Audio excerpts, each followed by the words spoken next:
मी मुख्यमंत्री लाडकी बहीण योजनेमधलं मुख्यमंत्री काढलं आणि फक्त दादांची लाडकी बहीण योजना असं टाकलं. बरं, कार्यकर्ते लावतायत फ्लेक्स, मान्य करते मी. पण भुजबळ साहेब, मग त्या जाहिरातींचं काय? जाहिराती ज्या आहेत त्यामध्ये तुला नवीन ड्रेस कोणी दिला? अजितदादांनी दिला. 1500 रुपयाची FD जॉईंट अकाउंट ओपन करायचंय, 1500 रुपये कुठून आणले? अजितदादांनी दिले. मग या जाहिरातींचं काय? मी तर काही अशी जाहिरात पाहिली नाही, खरं सांगतो. तुम्ही आता हे म्हणताय, परंतु अशी जाहिरात माझ्या तरी काही पाहण्यात आली नाही आहे की जाहिरातीमध्ये असं कुठे असेल. टीव्हीवर चालतायत या वगैरे जाहिराती. फ्लेक्सवर वगैरे काय कोणी काय लावलं असेल. पण मला तर माझ्याकडे स्वतः कार्यक्रम झाले, अनेक कार्यक्रम झाले ह्या लाडकी बहिणीवरून. आणि मी तर प्रत्येक ठिकाणी मुख्यमंत्री लाडकी बहीण योजना असंच तसं सगळीकडे प्रचार केलेला आहे. आणि बोलताना सुद्धा आम्ही बोलतो तसंच. दादा असं बोलत नाहीत, पण दादा पण असं कधी बोलले नाही की माझी लाडकी बहीण. दादांच्या मागचे बोर्ड सांगतात. तसं आता मुख्यमंत्र्यांची लाडकी बहीण ती आमची पण लाडकी बहीणच ना. हो, पण त्याच्यातच देवेंद्र फडणवीस आज सकाळी आले होते, तेही तेच म्हणाले की लाडकी बहीण सगळ्यांची आहे ना. सगळ्यांचीच आहे. हो, पण त्याच्यात क्रेडिट जे आहे ते एकच माणूस घेऊन जातो.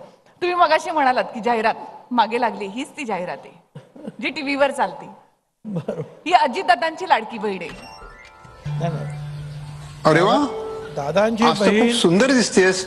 आणि हे नवीन कपडे कोणी दिले? अजितदादांनी दिलेत. अजितदादा? अहो ऐका ना, या फॉर्मवरती साईन करा ना. 1500 रुपयाची जॉईंट FD? हे पैसे कुठून आले?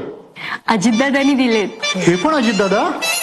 अजितदादांची लाडकी बहीण योजना 21 ते 65 वयोगटातील महिलांना 1500 रुपये आणि तेही दर महिन्याला मिळतील. तुम्हाला या योजनेसंदर्भात काही अडचण असल्यास आमच्या महाराष्ट्रवादी हेल्पलाईन व्हॉट्सअप नंबर थेट संपर्क करा. बोला आता. एक आहे की दादांची लाडकी बहीण ती माझी सुद्धा लाडकी बहीण मुख्यमंत्र्यांची आणि सगळ्यांचीच. आणि आता त्यावर चर्चा झाली मंत्रिमंडळामध्ये. आणि त्यावेळेला मुख्यमंत्री आणि फडणवीस यांनी सांगितलं की ठीक आहे, आम्ही चर्चा करू, याच्यावर काही जास्त वादविवाद करण्याची आवश्यकता नाही. मला असं वाटतं आपण सुद्धा जास्त वादविवाद करायला नको, नाही का? म्हणजे मंत्रिमंडळात झाली होती वादावादी यावर. वादावादी म्हणजे चर्चा. बरं, चर्चा झाली होती, चर्चा, मतभेद झाले होते 1-2 मिनिटासाठी फक्त. बरं, म्हणजे एकूणच या योजनेवरून श्रेयवाद होत होता. आता असं आहे ना की मंत्रिमंडळात अतिशय चांगल्या सुद्धा चर्चा खूप होतात.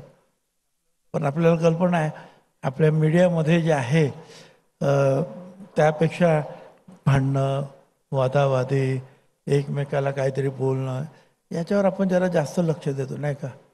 नाही, एखाद्या मुद्द्यावरून तुम्ही आक्रमक झाला की आम्ही सांगतो की भुजबळ साहेब जरांगेवरून आक्रमक झाली.